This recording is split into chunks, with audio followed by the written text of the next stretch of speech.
fundamental laws of nature and the behavior of matter and energy at a wide range of scales, from the subatomic to the cosmological.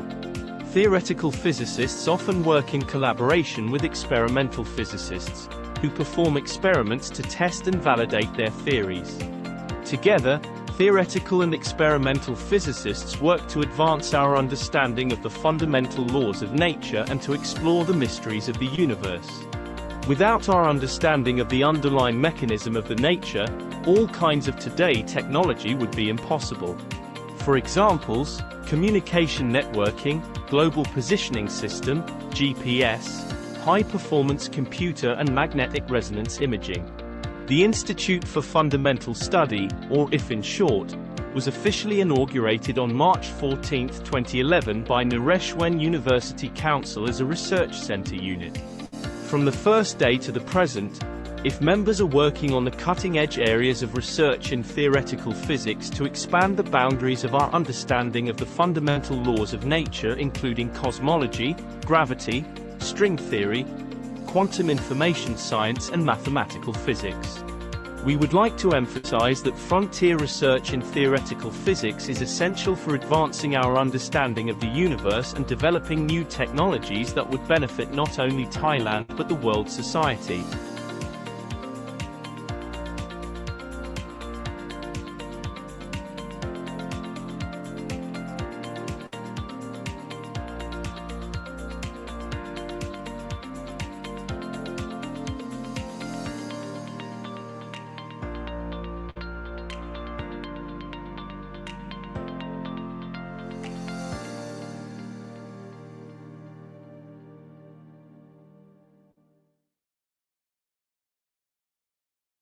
And welcome to Tah Poe Seminar Series 57. And today we have Dr. Saikat Chakraborty to tell us about distinguishing lambda CMD mimicking FR models from the actual lambda CMD model.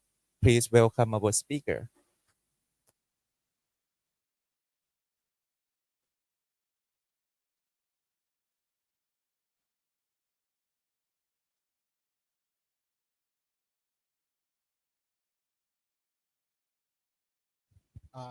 You can see in the title what I'm going to talk about.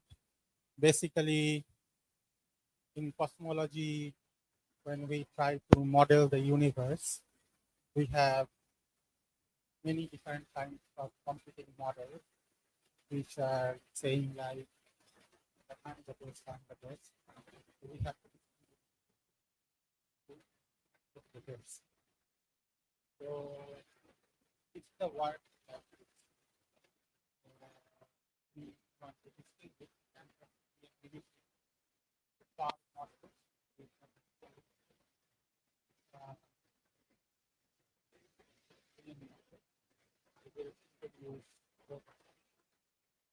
The work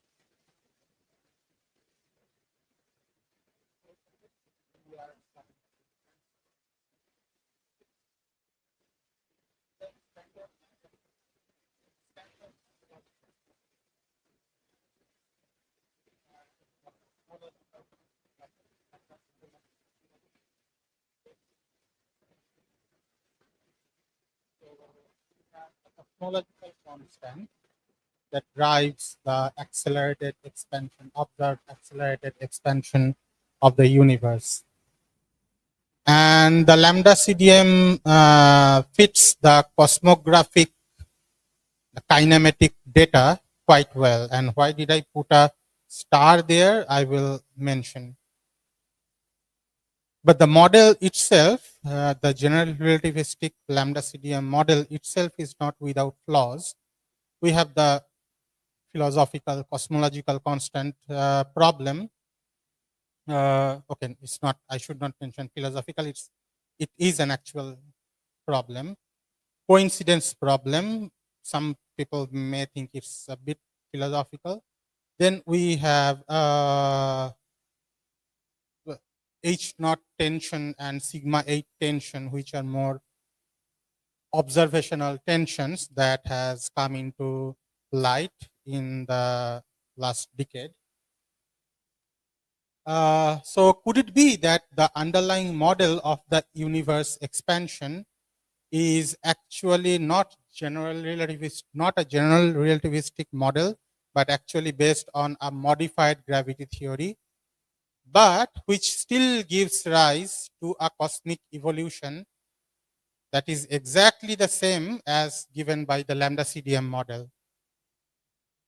Then if yes, then how can we distinguish these two models? How can we break this degeneracy? So this is the question we try to address in the context of a particular kind of modified gravity model that we say FR gravity. And now regarding the star that I put here, so the recent DESI data is a recent observational data set, seems to favor a dynamical dark energy scenario. But that is fine because the tools and techniques that we develop in our current work can also be expected to break degeneracies between different models, reproducing the same kind of dynamical dark energy behavior. So the basic idea is that we should, so even though two models may be similar at the background level, like zeroth order, they may differ at when you go to a slightly higher order, like the linear order in perturbation. So at the perturb level, the models might differ, and these perturbations or fluctuations are actually responsible for the large-scale structures that we see today. And several observational data sets allow us to map this large-scale structure. So there are two quantifiers of these perturbations, which we call growth rate of structure, which we denote by F, and which is directly related to the rate at which density fluctuations in the universe grow over time.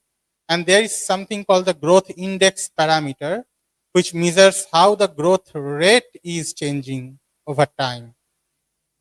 These are some quantifiers describing the perturbation evolution. Now, even though two different models may give rise to same kind of background evolution, as I said, the perturbation growth will be sensitive to the underlying physics, which means the underlying gravity model, and this is the key to breaking the degeneracy. But as with many things in life, it is easier said than done, especially when modified gravity theories are involved. So we try to develop a technique based on something called cosmography. What is cosmography? I will introduce definitely. But before that, these are like the contents. So I'll briefly introduce what is F of R gravity, and then the background equations in F of R gravity, then the perturbation. I'll introduce a perturbation formalism, cosmological perturbation formalism. Then I analyze the perturbation form in FR gravity using that formalism, and then I will go to the actual degeneracy breaking, and then I will end with a conclusion with a future outlook. So the first section is what is F of R gravity. So any classical theory that is given by a Lagrangian, so Einstein's general relativity is given by the Einstein-Hilbert Lagrangian, the Ricci scalar. And when we go to F of R gravity, which is one of the simplest kind of modified gravity, we just change Ricci scalar to a function of Ricci scalar, an arbitrary function of Ricci scalar. And correspondingly, this capital F is denoted as the first derivative of the function f. And correspondingly, we have a tensorial field equation, which is the modified field equation. This is not the Einstein field equation. And what these modified gravity, this particular gravity introduces is introduces an extra dynamical scalar degree of freedom in the theory, which can be seen from this equation here. This is the trace field equation. The trace field equation for the Einstein field equation is algebraic, whereas it is differential here. For physical viability of f of r gravity, there are some instability issues, and to avoid those instability issues, we need the first and second derivatives of f to be positive. Now, to go to the background part, in f of r gravity, I can write the cosmological field equations. These are like the modified Friedmann equation, modified Reichenbach equation. The energy conservation equation remains the same.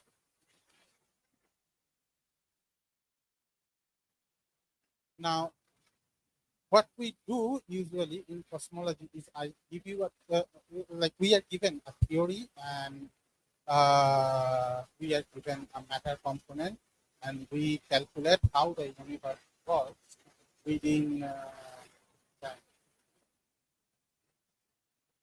This is the top-down approach, but there's also a bottom-up, which is called reconstruction method.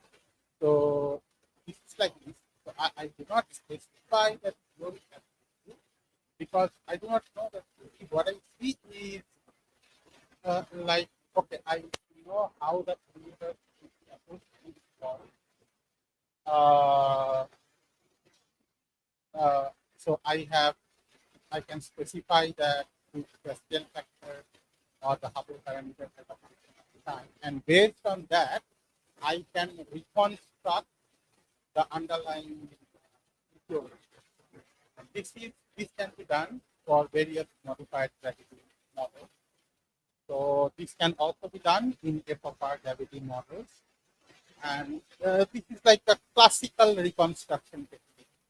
So I am given scale factor or Hubble parameter as a function of t. I calculate r as a function of t. I invert it, provided of course it's invertible, and then I can write the modified Friedmann equation as a differential equation of f with respect to r, a second order differential equation. It is possible, and solving this equation will give me a theory that admits my given scale factor evolution or given universe evolution as a solution. What is the limitation? Of course, the limitation is the invertibility. I mean, what if the r as a function of t, that function itself is not invertible? Then this method fails. But even if this reconstruction method fails, there are other reconstruction methods that has been proposed in the context of f of r gravity. But of course, those also relies on expressing the Ricci scalar as an invertible function of some cosmological variables, either scale factor or Hubble parameter or logarithmic time. So even though one reconstruction method may fail, some other may succeed. That's the hope. Now I want to reconstruct the ΛCDM, reconstruct an f of r model that exactly mimic my ΛCDM-like cosmological evolution. Why? Because ΛCDM fits the data quite well. So this is how the universe is supposed to evolve in a ΛCDM evolution.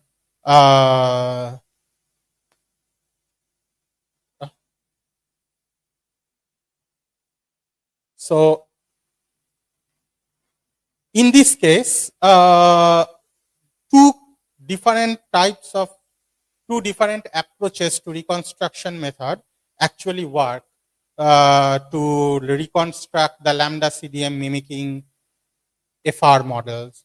So I'm not going too much into the detailed mathematics, but it is possible to follow two approaches. And these two approaches have been followed earlier in literature. People have written paper about it. So people have actually obtained ΛCDM mimicking FR models, and the solutions are very ugly. Like, let me show you screenshots. So this is one of the papers which follows one of the approaches. And what you get as the ΛCDM mimicking FR models are the general solution FR are like hypergeometric functions, special functions. And another paper, they followed a different approach, and they also found the ΛCDM mimicking model in terms of hypergeometric functions. As you can see, this capital F denote hypergeometric functions. So they're very ugly, as you can see. Now,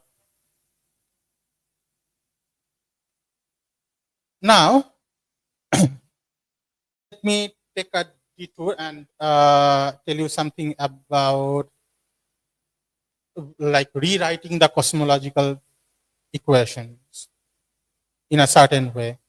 So in cosmology, many a times it feels it proves helpful to write the cosmological field equations in terms of dimensionless variables, suitably defined dimensionless variables. So here, in case of FR gravity, let me define this set of dimensionless variables, as you can see here. And if I want to express the time evolution of these dimensionless variables, it is also useful to define a time variable, a proxy time variable that is dimensionless in nature. And we already have such a variable that is widely used in cosmology, and that is called cosmological redshift, as you can see here. And the scale factor is normalized such that its value is unity today. Next, let me introduce to you the cosmographic parameter. The cosmographic parameters are something that you get by Taylor expanding something called the luminosity distance and redshift relation. And this is like the actual data you get from observing various supernova. So at various distances, you get the you measure the luminosity, and you get a graph, and basically you can plot this with respect to redshift. And taking a Taylor expansion, there is a formula for it, and taking a Taylor expansion gives you these expressions at some different orders. And this is actually a hierarchy, as you can see. Like this is called Hubble, dimensionless Hubble parameter. This is called deceleration parameter. This is called jerk parameter. This is called snap, lark, and you can go ahead, so on. And all these parameters have interrelations between them. As you can see, all of them are defined as time derivatives of the scale factor or Hubble parameters, and they are also related to each other and derivatives. So let me come to the key concept in our study, which is which we call a cosmographic approach. Now, you see these cosmographic parameters, they are what you can say purely kinematic parameters that characterize how the how the universe evolves, irrespective of whatever is the underlying dynamics. Because you see, they only depend on scale factors and its derivatives, or Hubble parameters and its derivatives. So it's like just x dot, or if you draw a parallel to the particle dynamics in Newtonian cosmology, it will be just like x dot dot, x dot dot dot, irrespective of whatever is on the right hand side, whatever force is on the right hand side. So this is secular to the model, independent of the model. And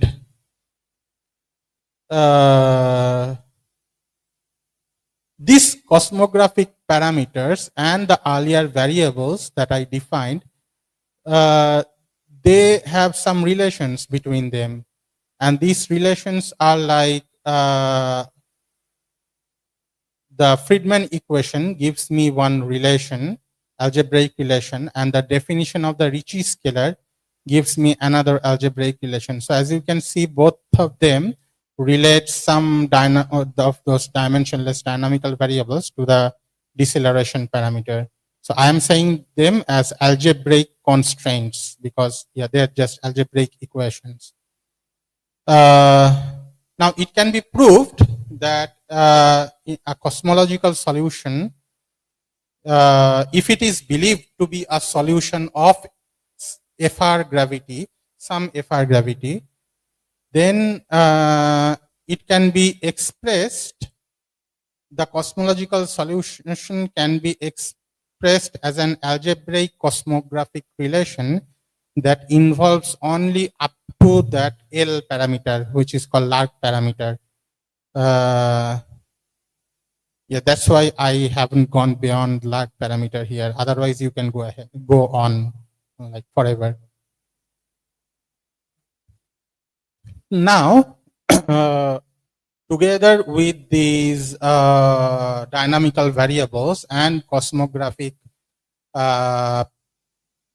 parameters, all of which are dimensionless quantities, I can write these sets of equations, which are first order differential equation with respect to the redshift. As you can see, I have not gone beyond L, because if I wanted to write a dl dz equation, that would contain a parameter that is beyond L parameter.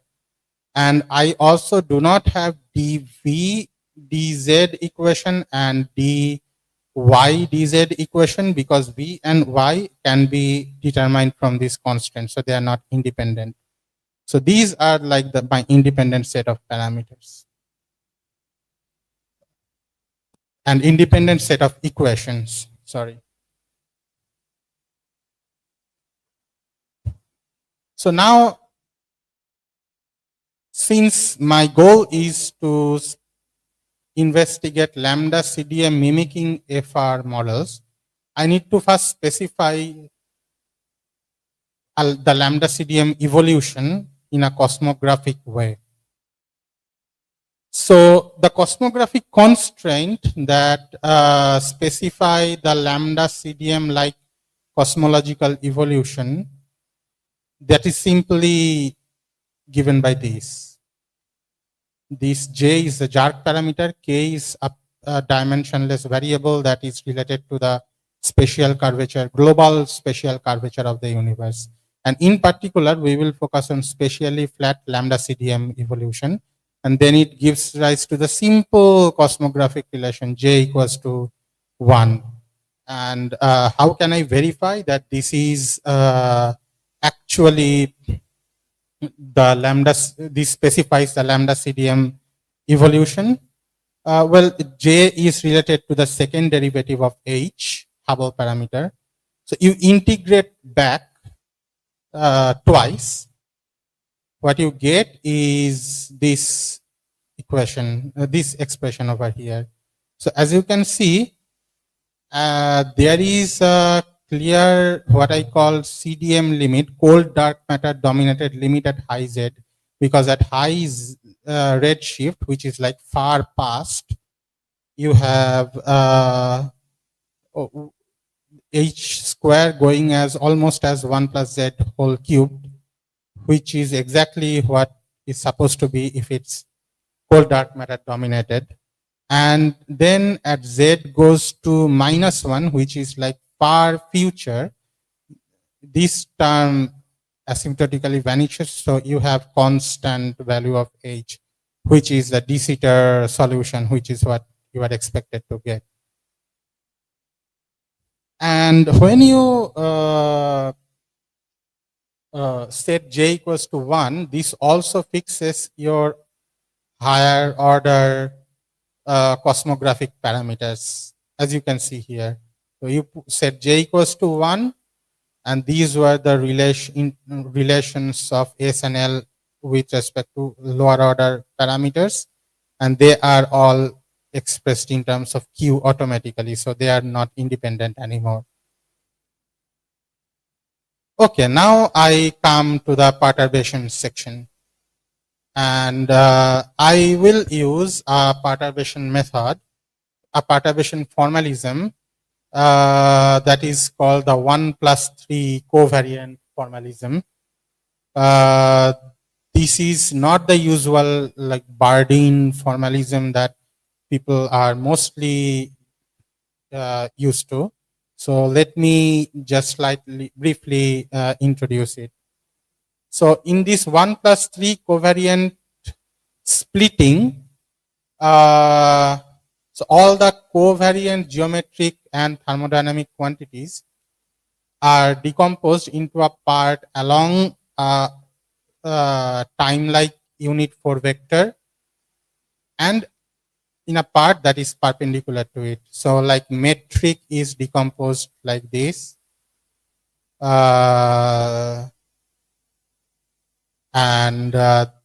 This is the instantaneous rest space of the observer with 4 velocity u mu.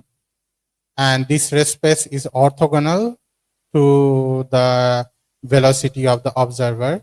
And the velocity of the observer, for velocity of the observer, is usually taken to be normalized. And the covariant derivative of the 4 velocity is can be decomposed as you can see like this. So there is a projection along the 4 velocity, which gives me something called the acceleration. Then the projection on the instantaneous rest space, like orthogonal to the 4 velocity, that gives me traceless symmetric, traceless antisymmetric part. The trace part is called expansion scalar, which is in the Friedman-Robertson-Walker universe, which is related to the Hubble parameter. And then we have the traceless symmetric part, shear traceless antisymmetric part is something called vorticity. Now, this specified, this specific choice of the universe, of the congruence is called a frame choice, the choice of the 4 velocity. So the 1+3 decomposition leaves us with 3 vectors, 3 tensors, and scalars. And when I say 3 quantities, although they are like expressed in a covariant way, 3 quantities means that they lie completely on the 3 space that is orthogonal to the velocity of the observer. So people can choose whatever frame they like, but in cosmology, a natural frame choice is that of the cosmological fundamental observers, so which are like the galaxies, the frame that is attached to the galaxies or like attached to us. So this is like the co-moving frame. So in this standard, in this frame, standard matter of the universe can be modeled as a perfect fluid, which has the energy momentum tensor like this.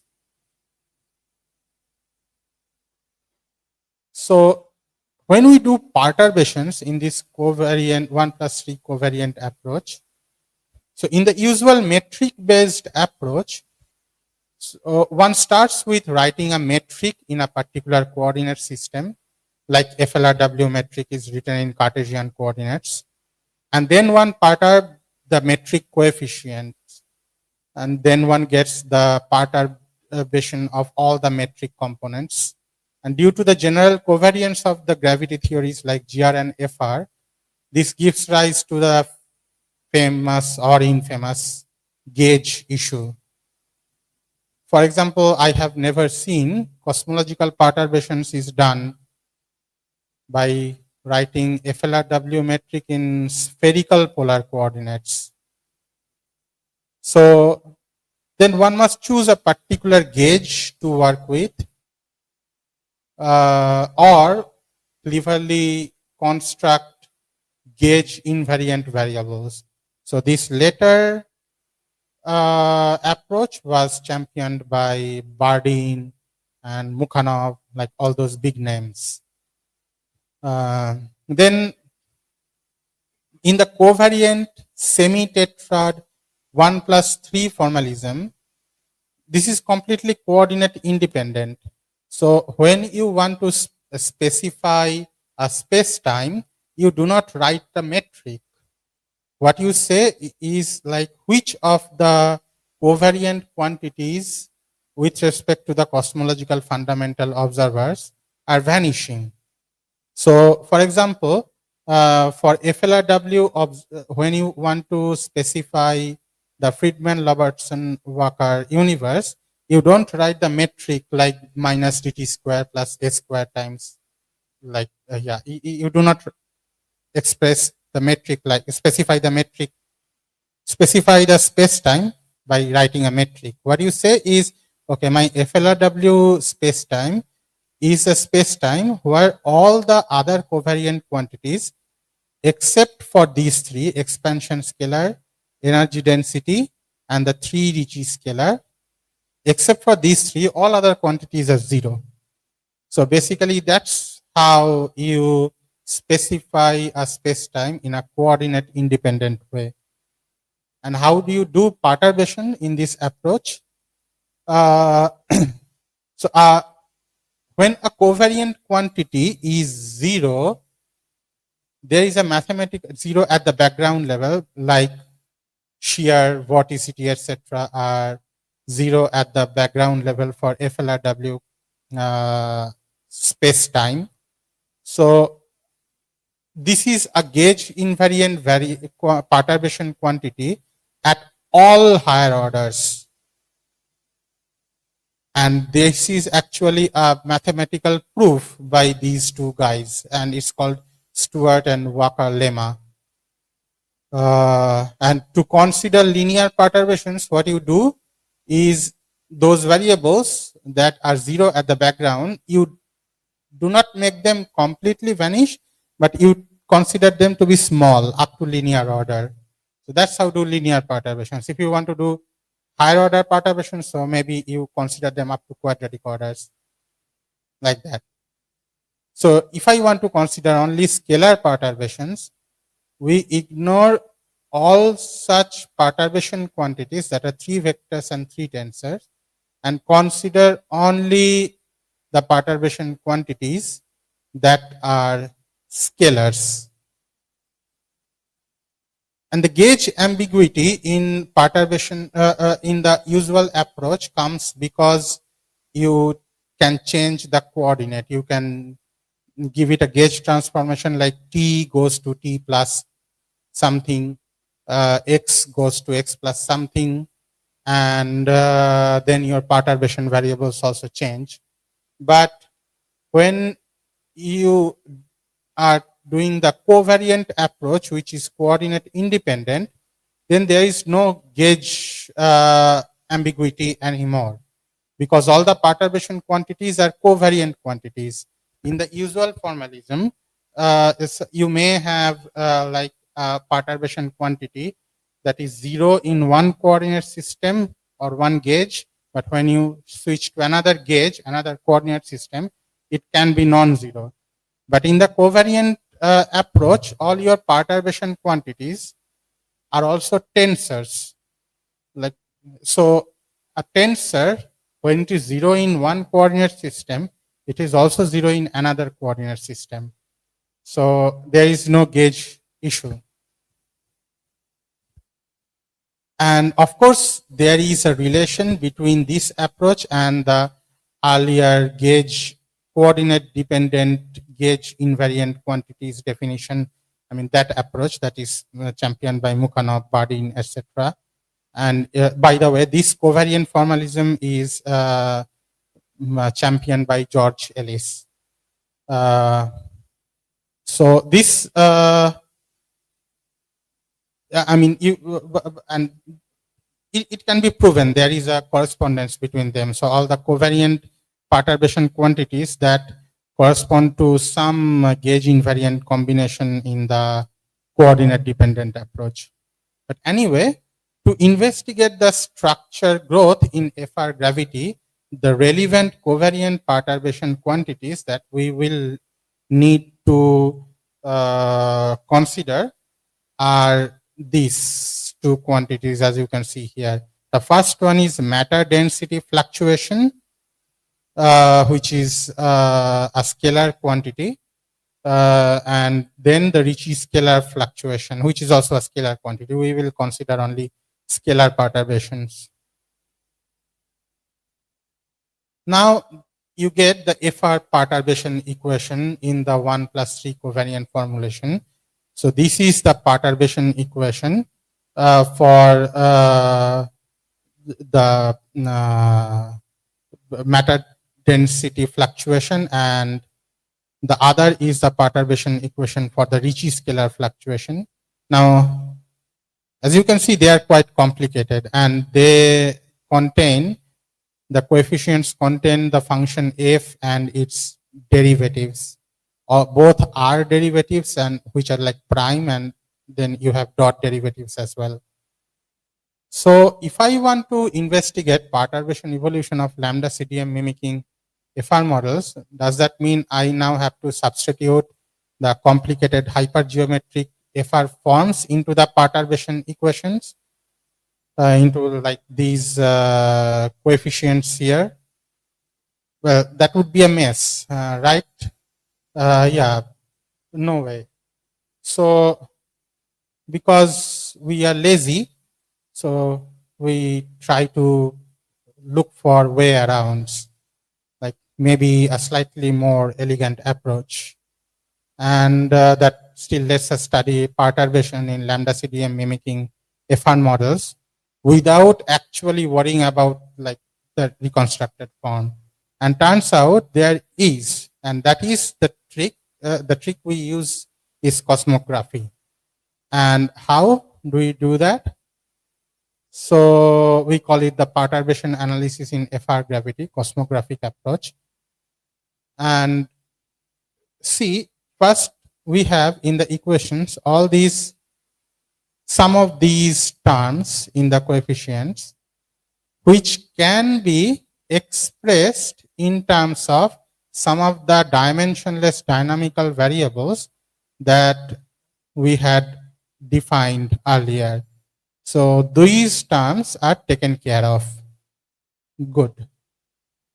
Then we have these terms which are like derivatives of the Ricci scalar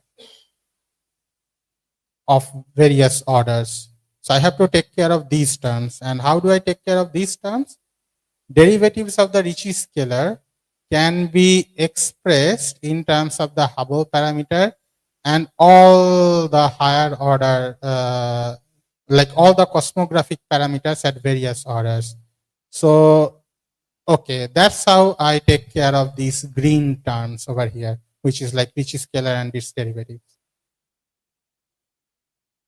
So these 2 gives us this use of cosmography helps me take care of all the highlighted terms over here. But then I still have these red terms, as you can see. Yeah, the highlight is hard to see, but yeah, these are like higher order derivatives of the function f. How do we take care of those terms? So if you take the Friedman equation and keep on taking its derivatives repeatedly, then these higher order terms, you can actually calculate them in terms of dynamical variables and the cosmographic parameters. So this is something we noticed. So that's how we take care of all the terms in the coefficients of the perturbation equation. So now I have these perturbation equations, which still looks complicated, but one thing is that none of the coefficients in the perturbation equation has an explicit reference to the function f or its derivative. So it only have the dynamical variables and the cosmographic parameters. And remember earlier we had a set of first order differential equations with respect to the cosmological redshift in terms of the set of dynamical variables and the cosmographic parameters. So if you solve that equation, that set of equations numerically and substitute it here in the coefficients of the perturbation equations, this allows you to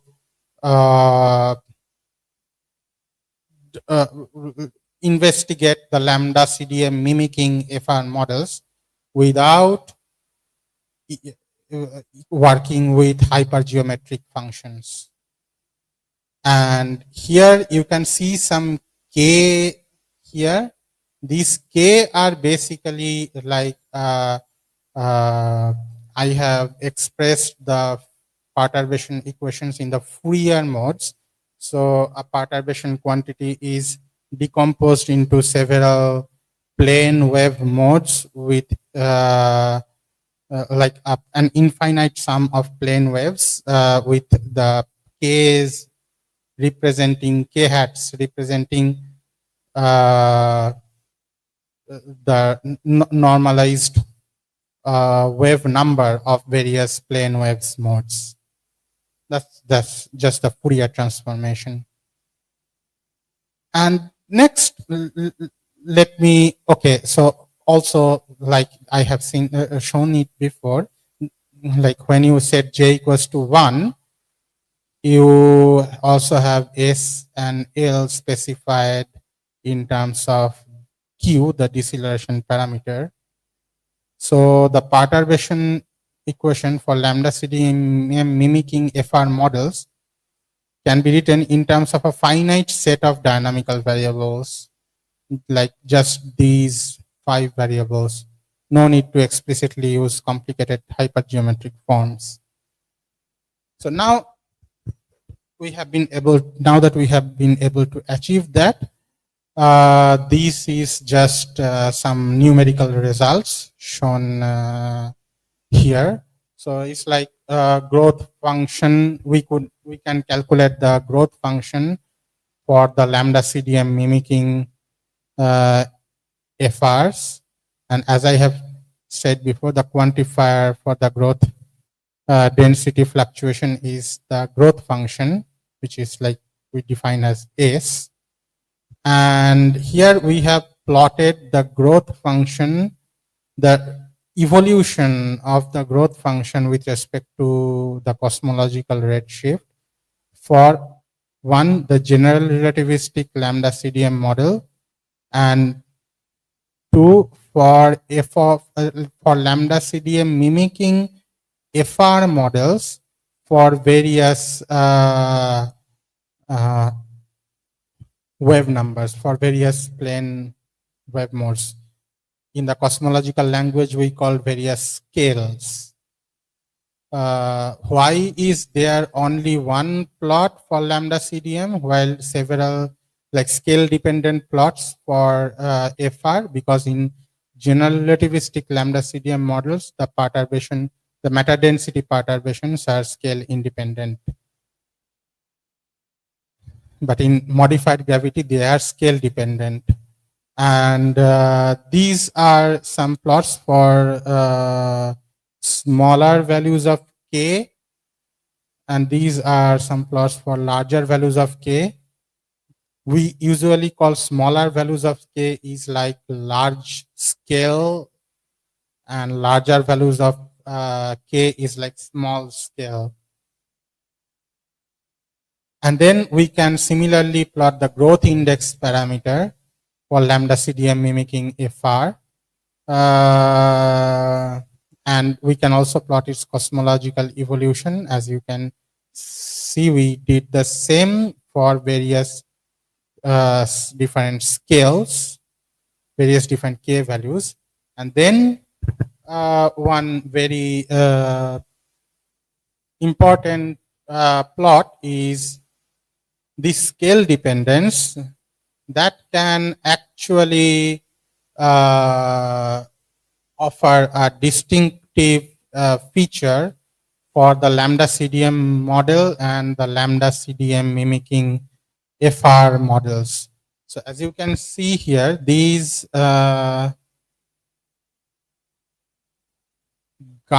naught is the present day value of the growth index parameter, and gamma naught prime is the present day value of the derivative of the growth index parameter.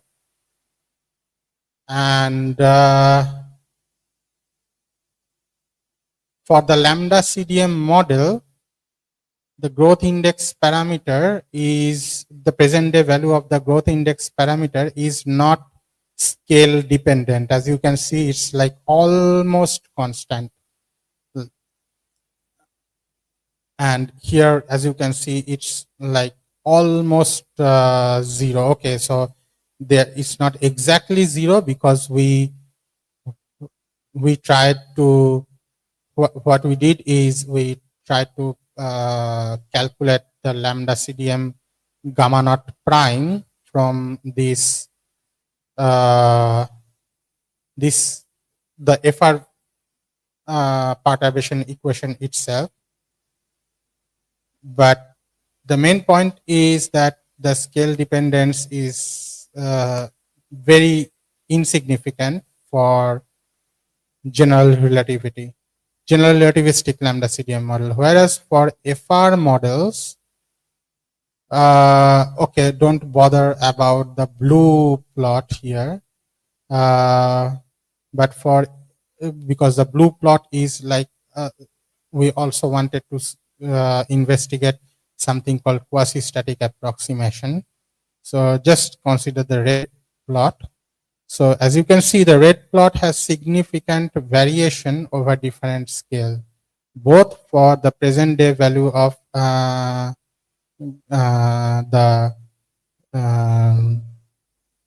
growth index parameter and its derivatives. So they have a scale dependence. The scale dependence is a distinctive feature. Now, let me summarize. So our approach captures many of the features in the ΛCDM mimicking FR models that have earlier been observed in various specific late time FR models that can be found in literature. So like people take various compact functional forms of FR and then analyze the perturbation evolution for them, although those compact functional forms of FR do not give rise to exactly the lambda CDM evolution, whereas that hypergeometric functional form, which is like a non-compact form, that gives rise to exactly the lambda CDM-like evolution. So at the background level, that is completely the same as lambda CDM model, but no one has earlier studied it for obvious reasons, because studying it in a direct way is very complicated. So the key factors are scale dependence of the matter density fluctuation and the growth function and the present day values of the growth index parameter. And yeah, as I have told, so this would be this would all be a strong indications of a derivation from lambda CDM deviation from lambda CDM model itself, if observed by future precision observations. So conclusion and a future outlook. What is the conclusion? What we have been able to achieve? So we have exploited the cosmographic condition to spatially flat lambda CDM-like evolution, which is namely jerk parameter equals to 1. We have used it cleverly to distinguish between lambda CDM model and lambda CDM mimicking FR models at the perturbation level. And the same trick can be used to find distinctive signature for any other lambda CDM mimicking modified gravity model. For example, with COMPI, we have recently archived a work on lambda CDM mimicking FQ models, which are like another class of modified gravity models. And yeah, some of the reconstructed forms are simple enough, but some are not simple.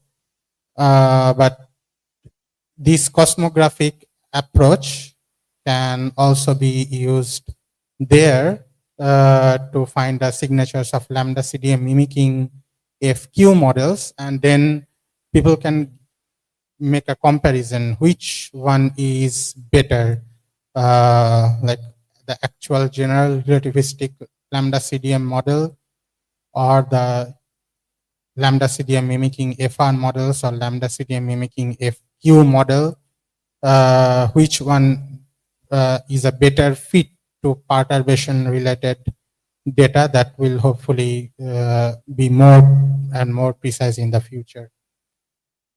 And what remains to be done is perhaps more interesting, is that the recent DESI data, this is dark energy spectroscopy instrument. DESI data seems to favor a dynamical dark energy scenario.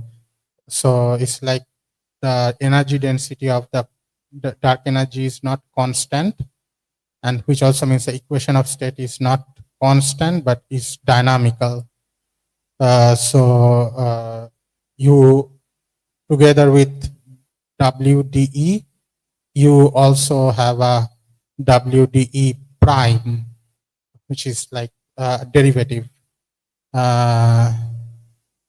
So yeah, that can also be specified with a particular cosmographic relation. Of course, that will be different from the J equals to 1, which corresponds to constant W dark energy, which is W dark energy equals to -1.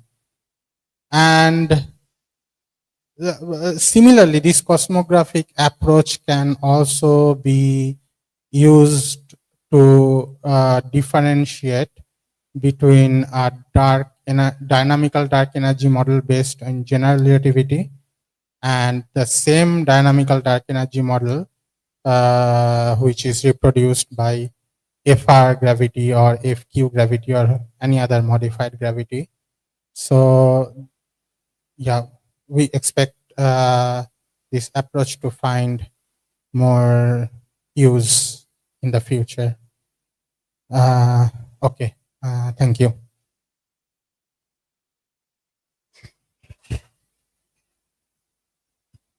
Okay, thank you very much. Are there any questions? Let you ask a big question. Uh,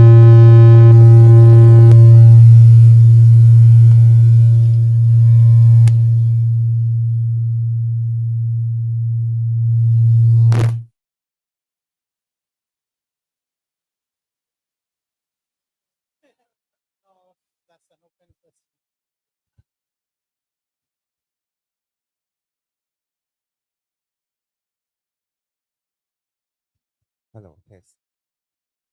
Thank you. How many cosmographic parameters are needed to specify evolution of the universe for lambda CDM?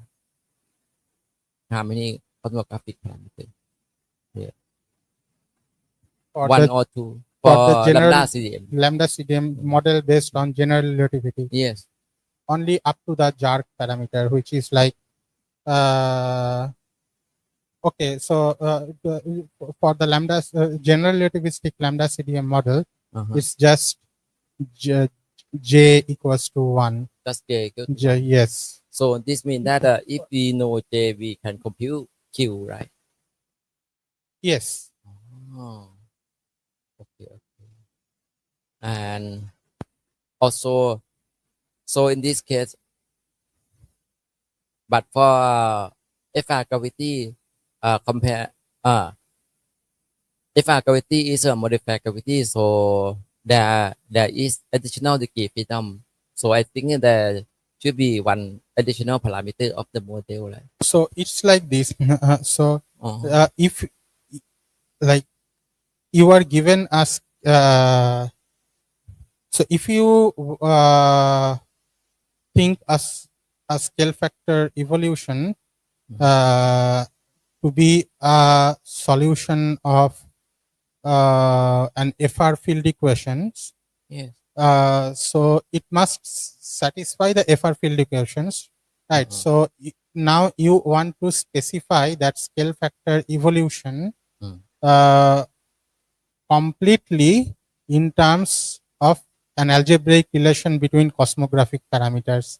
So you can show that that would not go beyond the Lark parameter. So like Hubble parameter, Hubble deceleration, Jark, Snap, Lark, 5 parameters.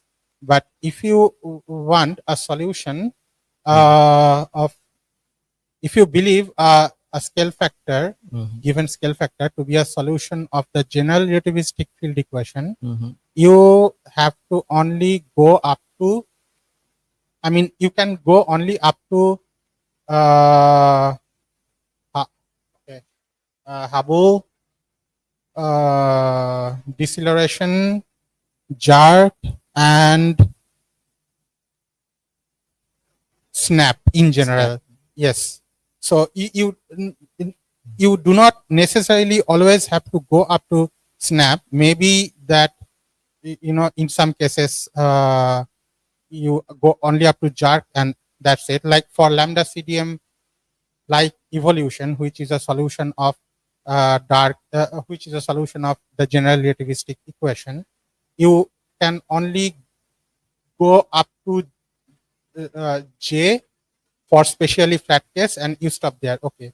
But for specially carved lambda CDM evolution, you, or like Chaplygin gas evolution, all of which can also be accommodated within Einstein's general relativity, you have to go up to Snap. Okay, let me ask like this. For example, in general, for FR gravity, the background evolution can be specified if we know something like F subscript at some time, perhaps at present time. This is I think this is a parameter F subscript R. sorry. F subscript yes. R at present Yes, time. yes. This is I think it should be the parameter that control dynamic. Actually, this F subscript R Uh-huh. at present time, its value can be expressed in terms of the cosmographic parameters. Yes, which parameter? Okay. I forgot exactly up to how much, but yeah, probably up to J, maybe. But so let I conclude like this. If to mimics the lambda CDM evolution parameter like f sub at present time have to be fixed, right? It's automatically fixed when we fix J and Q something. You can fix its value at the present day, but not for all the scale factors. Yes, yes. But at present day, yes, probably you can fix in terms of the cosmographic parameters. Can you completely fix it?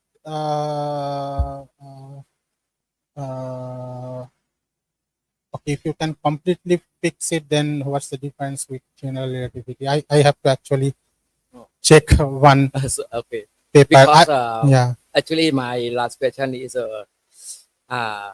because let perhaps I am not completely correct, but up to my understanding, for the background evolution, if we specify f subscript r at particular time, we know cosmic evolution, but for the dynamic observation, we have another parameter like f subscript r, something like that, like the Compton related to the Compton wavelength of the perturbation.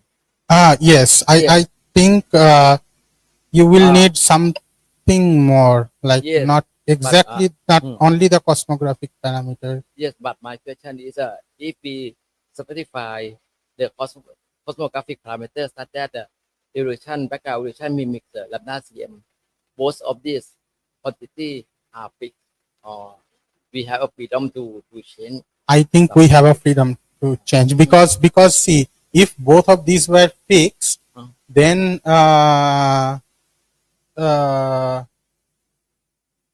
it would give you back general relativity, right? Yeah, only because you do have some freedom, you can exploit this freedom to get back lambda CDM mimicking FR. Yeah, I think you still have some freedom. Like if you want to express F prime R, the present day value of F prime R in terms of cosmographic parameters, exactly.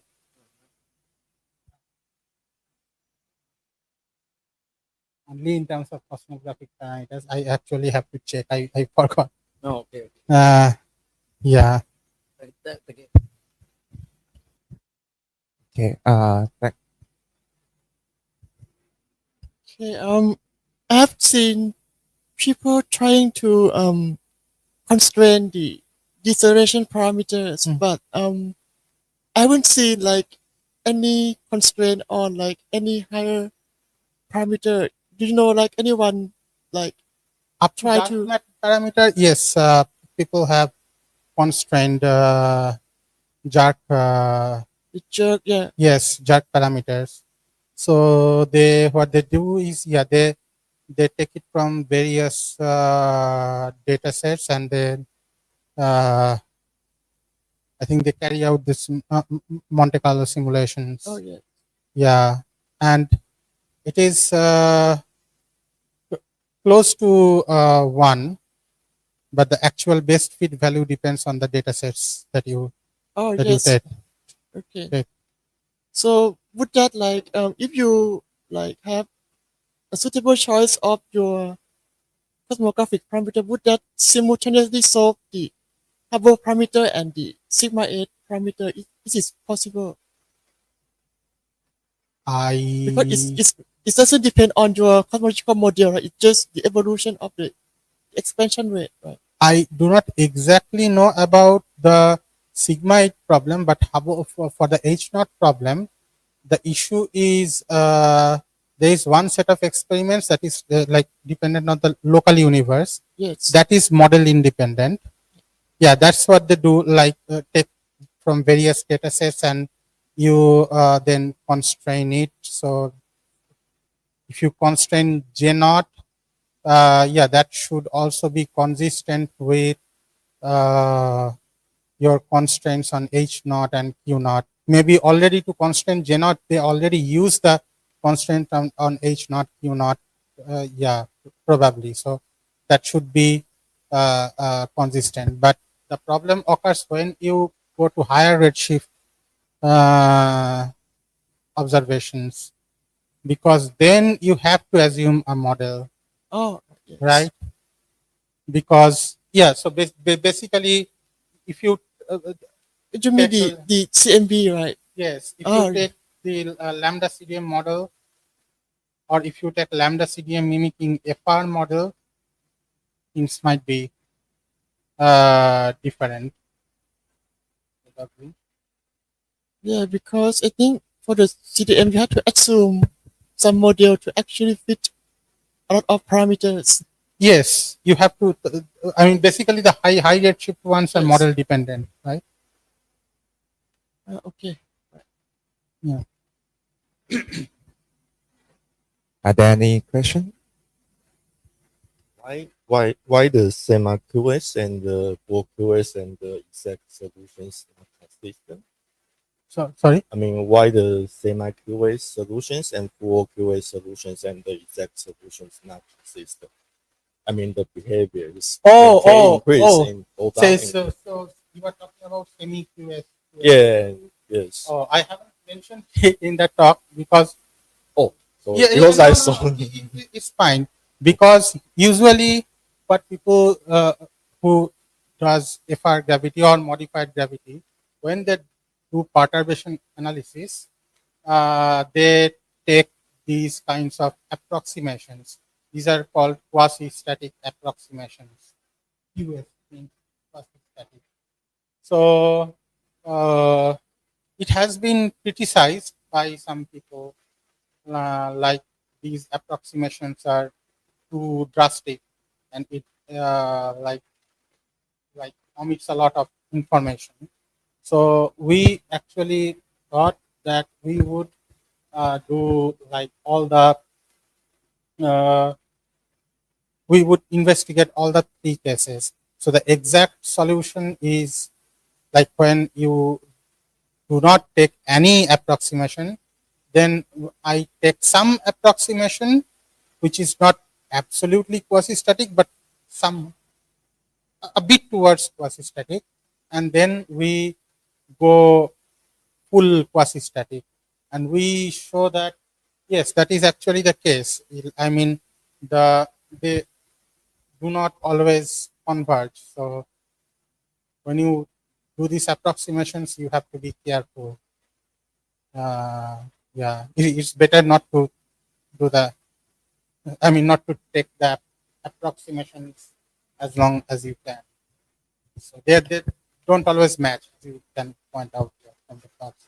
because actually I asking this at first is I'm thinking about, are there any critical value? Because it seems your result is something like when K increase is closer to the lambda CDM result, right?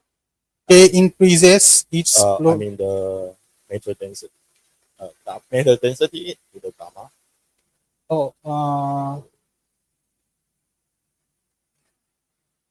This one. Yeah, I mean your result is something like when K increase and it closer to the lambda CDM. So are there any critical value that which K is approach this the lambda CDM? So Like K goes to infinity. infinity or K increases, right? Yeah, when K increases, this is closer to lambda CDM. Yeah, so if you take k goes to infinity limit, then probably yeah. Yeah, because at first I had this question and I searched your paper and I said because work QS is opposite direction. It's zero go to the lambda CDM. Actually, Yeah, so I just yes, actually, see, when we did these plots, we had to choose some initial conditions, and we were kind of clueless about exactly what kind of initial conditions we would take. So apparently there were like quite freedom in choosing the initial conditions, which may not be the case in a more careful analysis. So maybe we have missed something. So the plots you see can also depending on the initial condition, it can also be on top of this lambda CDM line. So because yeah, like even if you change like plus and minus, yeah, it can be different. So yeah, they basically there's a dependence on initial condition.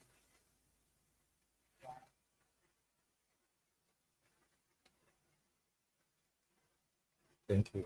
Yeah.